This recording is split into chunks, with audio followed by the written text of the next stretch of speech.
Good night, fellow punters. The clock on the wall says 7:45 on Saturday night, with a few for tomorrow. After a not so bad day, didn't finish great there with Ziggy. They gave a freebie to a dangerous man up front, Tom Marquand. I don't know what they were at. He let me down for, had there been cross doubles and trebles, and I had 3 up going on to him. You didn't need to back him singly then, you see, when that's the case. So in one consolation is you didn't lose much on the win bet, but you lost a good bit by not being able to collect what you would have won. We got off to a good enough day, as I said. Scriptwriter second. I heard Paddy Brennan saying afterwards that he doesn't like getting hit with the stick. Well, I tell him, if you run a bit faster, there'll be no need to hit you with the stick. And if you don't run faster, you will get the stick. And I'm not being abusive to Scriptwriter, because we won a few pounds with him before, but I never heard that excuse before. He didn't hit him with the stick because he didn't like to be hit with it. How did he find that out? Just they'd make you laugh, wouldn't they? But he was second, hands and heels after the last. I was wondering, I thought the saddle slipped or something, because he didn't, he gave him a couple of backhanders. I thought he was practicing that new regime. Godante was very disappointing. And I normally don't go with horses first time out during the year, for the year, but I thought he might be well. No, but he's not what I thought he was. Protectorate let me down for the play spot. He wasn't in the first 2. Hard to know. I must look at that race again to make head nor tail of it. El Ridotto, he was 6s this morning. He's 30-2 last night. I put him up this morning at 11-2. He won at 9-2. A great front running ride by Harry Cobden. I love Harry, and he could have went down at one stage out in the middle of the country. He reached for one, but got away with it. But great day for Nichols.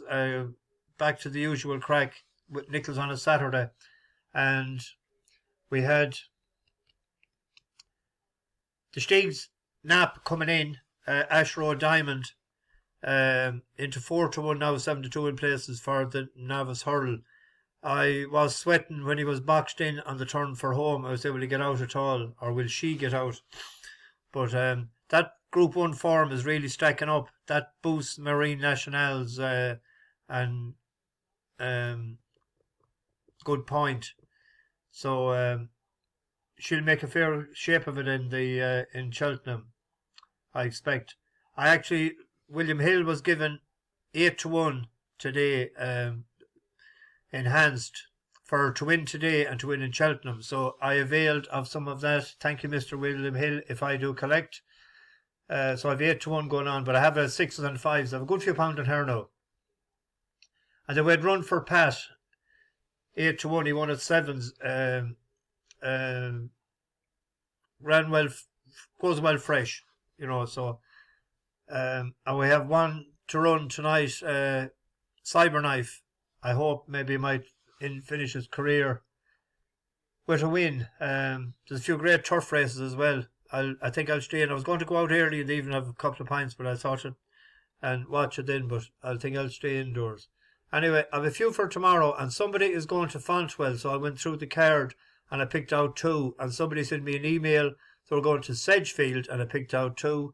And then I said, I might as well. Now, you don't have to back all of these. You can pick and choose what you want. The people going to Sedgefield are, and Naas then. There's only one bus horse, I think, out tomorrow.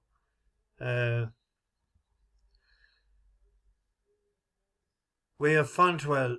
We're not on San Pedro anyway. Fontwell. 2:15. Legal rights. 5-1. He has ran 3 times at Fontwell prior to this, and he has won 2, and he was second once, and he has won off 102 when Josh Moore was on him. Now, he made heavy work out as well, but he seems to like the track it's the same distance tomorrow, and he's back on the same rating again, a 102.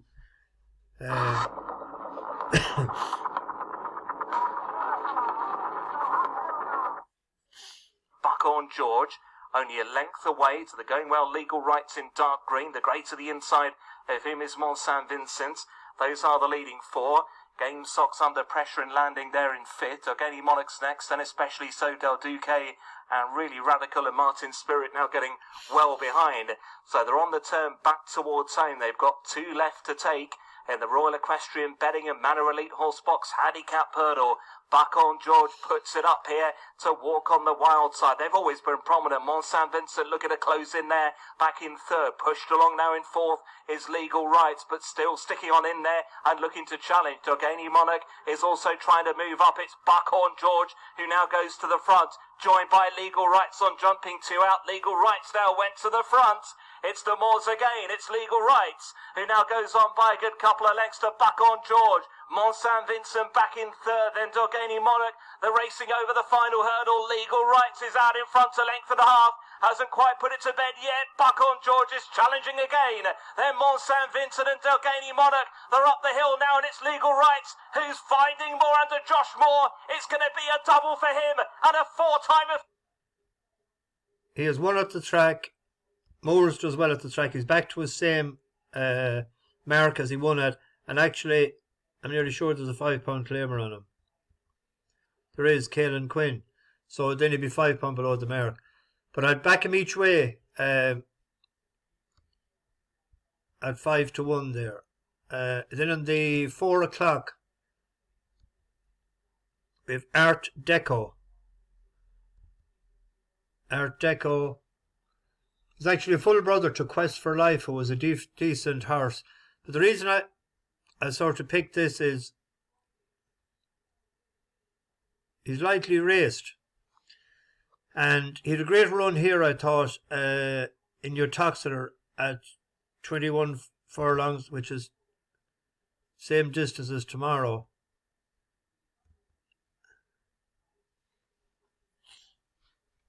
Is putting down a challenge now to Quick Draw, but Quick Draw still has the lead. Quick Draw at the final fence leads by a length still to Art Decco in second. Then comes Animal in third. Quick Draw is all out now. Art Decco's got about a length and a half to find. Quick Draw responding for pressure. Quick Draw doing enough. Quick Draw sees off Art Decco in second. Third place goes to Animal. He ran on well there, I thought, in the same trip as tomorrow. And then the last race that he ran was he got outstayed. He looked all over the winner when they jumped to second last, and that was Line Dancer, who actually was a 22 to 1 shot. But he's better back to this distance, and that Encore, that has won 4 times at Plumpton, and it has ran a few times in Fontwell, and it hasn't won. So he won in Plumpton again. Fontwell 1, 2, 3, 4, 5, 6 times there that I can see without going back any further. He's never won in it. So of the two of them on the market there, I thought that at 7 to 4, 15 to 8 was. So there's the two to whoever is going to Fontwell tomorrow. Now in Sedgefield, we're taking on the Fav. The favourite is Arthur's Key. It has won 2 out of his last 3 since coming over to Ireland to Ben Haslam. But this horse here, Nero Rock, it won twice in Sedgefield before. You can see there on the 3rd of May and the 10th of May, and it won off 124 and 131. Same distance as tomorrow. And the last day he was up against Hadad Zobo. No, that's a class 3. That's all right, Gino. was behind him, and that ran well today. Coast Guard Station, Nero Rock is still in there pitching as well. At it now, Hadex de Zobo jumped it well. The Coast Guard Station in second. Nero Rock is trying to battle on in third. Down towards the final fence now, though. Hadex de Zobo yet to see a rival. Pushes now come to shove for Coast Guard Station. Hadex de Zobo got a good leap when he needed it. Out in front by a couple of lengths. The Coast Guard Station in second. Deep inside the final furlong they go. Hadex de Zobo is finding out in front. Still by a couple of lengths. The Coast Guard Station in second and racing up towards the line. A thoroughly... I know it was only 2 miles. That's all right. Gina ran well today in... and actually, a faller in that race won as well today, Derek Gianni. Or one like it. But here, Arthur's Rock, Arthur's Key is a 9-year-old. It has won for 1-7 and 1-14, and it's up to 1-20. Nero's Rock was 6-1 earlier. I got 11-2, so the money is down. And then at the 4:20 in Sedgefield, we have a bus horse, Russian Virtue. This done us a good turn in Musselburgh a couple of weeks ago at 11-4, and then it won on the Goo last week in Newcastle. The yard is going well. That's a 3-1 shot.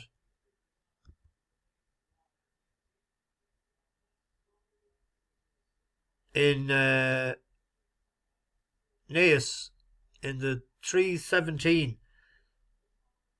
friend of mine, Tom Gilligan, has Seabank Bistro going on this. This was good enough back for him. When you'll see it, it ran in the Cheltenham bumper last year. It was 4th in the Cheltenham bumper to Facile Vega, and then it was 6th in Punchestown. 2 runs over hurdles, and it was 2nd in Limerick to Corbett's Cross. They went off money on, and people were saying, that he's no good. But the horse that won since has won a handicap hurdle of 130. So it was 20 lengths back to the other one in third. So you'd imagine that would be doing the business tomorrow. I know that the deer horse there, Present Soldier, cost 350,000 his first run, and has entered in Cheltenham a couple of races. So it'll be interesting to see does the money come for that. And this is an each way selection in the 352. Now this horse is lightly raced. This is a solid each way bet tomorrow. It was actually in third in this race last year at Naas, and it ran in the race in the handicap hurdle race at at Leopardstown at Christmas that Green Glory won. But if you watch the race, it was going grand and in a great position about maybe halfway through the race. It made a mistake, and his snout actually hit the deck, and he lost position and he was last. But he finished the race really strong. It's that 2 miles 4, and finished. If you look at it now, you don't see him in the picture for a lot of the stretch run, but he finishes 4th. And I thought he was aimed for this race. It looks like he was 3rd in the race last year, and there's a lot of money for Low Style. But Low Style was in that race that Brookie, where the hurls was taken out. So I don't know. I'd be strong enough now on Neveradullmoment to be definitely in the first. They're paying actually 5 places in that. So a fifth of the odds. Like, you're making a profit even if it's 2nd, 3rd, 4th or 5th. But I'll be hoping that with the long run in Naas that it'll do the business there as well. So if NFL tomorrow night, I hope you're all practicing the tomahawk chop.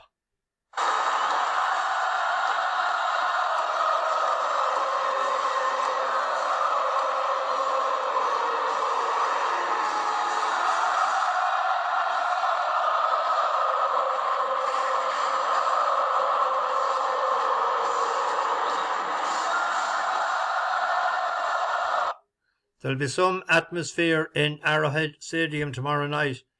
And will I be singing the Tomahawk Chop on Monday evening? I hope so. Have a few pound on them to win the AFC, and have a few pound on them to beat the San Francisco in the Super Bowl. I said the Cowboys are the reason, but it was actually written down in front of me. So we'll see. Anyway, better go. The 50 minutes is max on this. Bash the bookies over and out. You don't have to do all of them bets tomorrow. I'll write them up in the description. Pick and choose what you want for the people. I done that for the people that's going to different racetracks tomorrow. Over and out.